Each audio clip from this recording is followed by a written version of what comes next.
सुप्रभात बच्चों, चलो देखते हैं अगला अध्याय। कक्षा 7वीं अध्याय दूसरा नहीं है, ये अध्याय 8वां है। उधर एडिटिंग करना बाकी रह गया है। सिविक्स में से अध्याय 8वां हमारे आसपास के बाज़ार, कक्षा 7वीं। और मैं हूँ Sopan Digambar Rao Sawade, TGT social studies, working at JNV Hingoli. Next slide देखते हैं।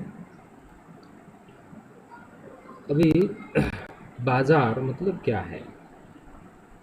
बिल्कुल सही है, आप लोग सभी बाज़ार देख चुके हैं।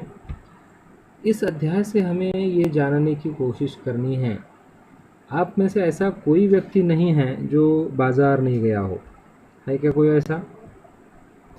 वेरी गुड, सभी लोग बाज़ार जा चुके हैं। बाज़ार से तरह तरह की हम चीज़ें ले आते हैं, है ना? और इन्हीं चीज़ों को लेकर हम करते क्या हैं? हमारी ज़रूरतें, हमारे आवश्यकताओं को पूरा करते हैं। तो इसलिए इसकी डेफिनेशन भी आती है कि ऐसे बाज़ार, है ना, ऐसे स्थान जहाँ मानव को अपने दैनिक जीवन की आवश्यकता वाली वस्तुएं आसानी से मिल जाती है, बाज़ार कहलाते हैं। देखिए, मतलब मानो किसी एक प्रकार की एक ही दुकान है जहां आप जा पाते हैं या आते हैं, लेकिन ज़्यादा तौर पर दुकानें नहीं हैं, तो वो बाज़ार नहीं है। समझ रहे हैं आप? कंडीशंस क्या क्या बताई है, देखिए। ऐसे स्थान जहां मानव को दैनिक जीवन की आवश्यकता वाली वस्तुएं आसानी से मिल जाती है। आसानी से मिलना ये बहुत महत्वपूर्ण है, आसान तरीके से, ठीक है। और उन्हें ही हम बाज़ार कहते हैं, ठीक। ओके, अब बाज़ार के प्रकार। बाज़ार के क्या प्रकार हैं? यहाँ पर देखिए 4 प्रकार के बाज़ार कहे गए हैं।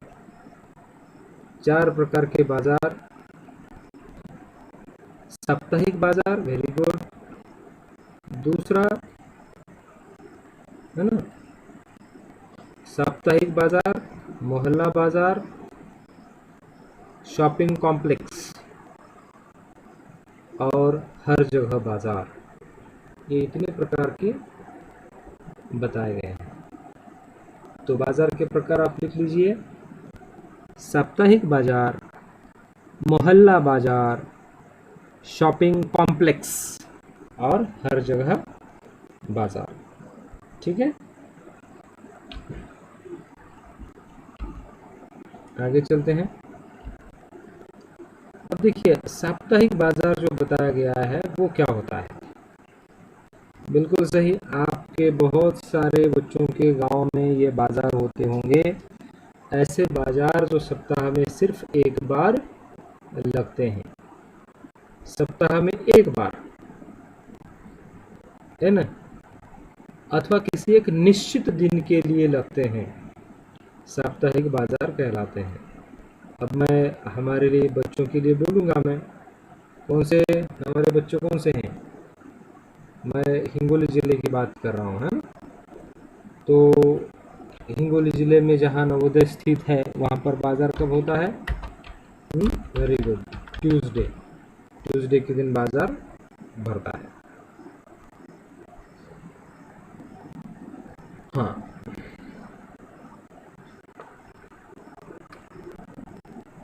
तो इस डेफिनेशन को याद कीजिए। और पहले वाला जो मैंने बताया था कि बाज़ार के प्रकार कौन से होते हैं, उसमें से सबसे पहले साप्ताहिक बाज़ार हम देख रहे हैं। ऐसे बाज़ार जो सप्ताह में सिर्फ एक बार लगते हैं अथवा किसी एक निश्चित दिन के लिए लगते हैं, है ना, साप्ताहिक बाज़ार कहलाते हैं। ये देखिए, यहाँ पर एक चित्र दिया गया है। इस चित्र में से पता चलेगा, यहाँ पर बहुत सारी भीड़ है। यहाँ पर लगता है कपड़े का पूरा ये दिखाया गया है, कपड़े हैं, साड़ियाँ हैं, दो बच्चे हैं, है ना, और उधर में भी हैं, इधर में भी लोग आए, आना जाना उनका चालू है। तो ये सब क्या है? हुँ? ये सब एक प्रकार का लोग का जमावड़ा है। ठीक है, अब देखिए, साप्ताहिक बाजार के हमें लाभ होते हैं। अगर हम कक्षा में होते तो मुझे निश्चित तौर पर पता है, यहाँ पर जो दिए हुए पॉइंट्स हैं वो सब पॉइंट्स आप बताते। मुझे निश्चित तौर पर यकीन है आप इतने होनहार बच्चे हैं। तो जाहिर है साप्ताहिक बाजार के लाभ मानव को घरेलू आवश्यक सामान सस्ती दरों पर उपलब्ध होता है। भाई सस्ती दरों पर क्यों होता है पता है आपको? क्योंकि हम उस दुकानदार के साथ तोल मोल करते हैं।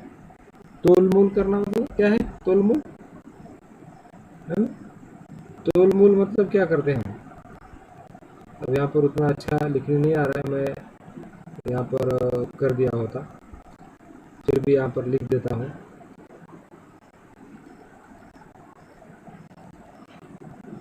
तोल मोल करना मतलब हम हमारे कीमत जो बता रहे हैं, हम हमारी कीमत पर वो दे दें, इसको कहते हैं तोल मोल करना। दुकानदारों में सामान बेचने की प्रतियोगिता होने के कारण सामान उचित दर पर मिल जाता है और दुकानदार को अपनी दुकान का भाड़ा भी नहीं देना होता है ना। हम पहले वाले चित्र में जो दिखाए हैं ये तो रोड पर है, रोड के साइड में लगाया जाता है, तो मतलब दुकान का भाड़ा नहीं उस दिन का, एक बात। दूसरा देखिए, बहुत सारे लोगों के पास समान प्रकार के जो चीज़ें होती हैं, तो अगर मानो एक कह रहा है कि हमारे पास 10 रुपये किलो टमाटर है, तो दूसरा कहेगा भाई आ जाओ 10 रुपये में 1.25 किलो, 10 रुपये में 1.25 किलो ले जाओ। मतलब एक प्रकार की प्रतियोगिता होती है, कंपटीशन। ग्राहक सामान खरीदते समय मोल भाव करके अपनी मर्जी से सामान खरीद सकता है। जो मैंने अभी कहा, मोल भाव मतलब तोल मोल करना, निगोशिएशंस। और साप्ताहिक बाजार में ग्राहक को सभी सामान एक ही स्थान पर मिल जाता है। देखिए, मतलब बाजार में जैसे आप प्रवेश करते हैं, वहाँ पर अगर मानो सब्जियों की दुकानें लगी हुई है, तो अंदर जाते जाते आपको मसाले की दुकान, खान पान के सामान, जूते के सामान, कपड़ों के सामान, ऐसी लाइन ही लाइन लग जाती है। तो मतलब सब एक one spot, all goods at one spot. इसलिए ग्राहक को ज़्यादा तौर पर अलग अलग जगह पर ज़्यादा घूमना नहीं पड़ता है, ये एक लाभ है। तो ये लाभ आप ध्यान में रखिए, साप्ताहिक बाजार के ये लाभ हैं। आप सभी ने इसका अनुभव आपके गांव में या पड़ोसी गांव में ये किए होंगे, है ना। आगे बढ़ते हैं। अब है मोहल्ला बाजार। मैं चाहूँगा कि यहाँ पर हमारा एक वन वे होने की वजह से सिविक्स वाले चैप्टर बहुत इंटरेस्टिंग तरीके से, इंटरैक्टिव तरीके से हम इसको पढ़ सकते हैं।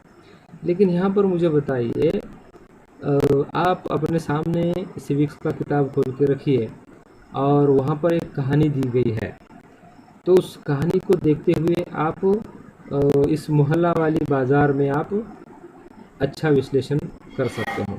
मोहल्ला मतलब हमारा स्ट्रीट, हमारा गली।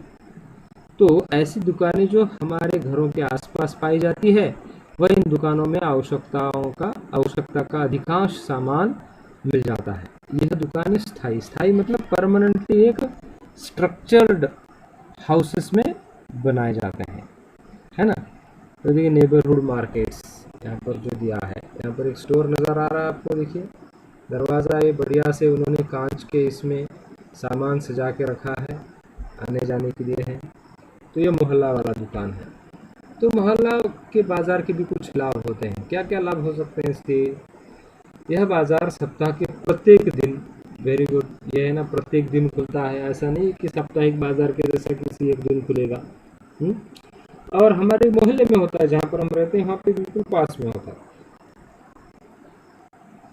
दुकानदार एवं खरीदार एक दूसरे से परिचित होने के कारण रुपयों का भुगतान बाद में है ना, रुपयों का भुगतान बाद में भी कराया जा सकता है। मतलब अगर उस मैंने जो कहानी आपको बता रहा हूँ, उस कहानी में देखिए कि एक लड़की जो आती है तो एक डायरी लेके आती है, और उस डायरी में तारीख के साथ माल और उसके कीमतों के साथ डायरी में उतारा जाता है। उतना सामान लेके सिर्फ लेके जाना है लिखवा के। और वैसे ही एक दूसरी डायरी, डुप्लीकेट डायरी, एक दुकानदार के पास भी होती है। तो दुकानदार भी लिख के रखता है कि इस तारीख को क्या क्या उनसे खरीदा गया है। हम इसको कहेंगे उधारी, है ना, उधारी। तो ये उधार में उधार मिल जाता है, क्योंकि दुकानदार और खरीदार एक दूसरे को अच्छी तरह से जान पहचान वाले होते हैं। तीसरा है, मोहल्ला बाजार का सबसे बड़ा लाभ यह है कि हम इन बाजारों में किसी भी दिन व समय पर जाकर अपनी आवश्यकता का सामान खरीद सकते हैं।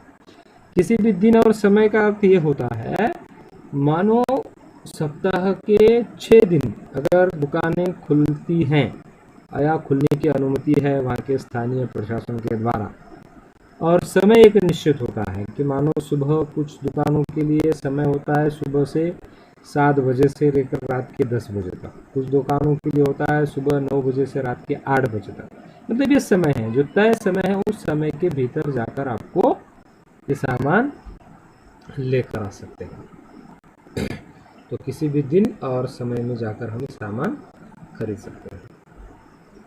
तो आज के लिए आपको प्रश्न ये रहेंगे कि बाजार क्या है, इसकी परिभाषा लिखें।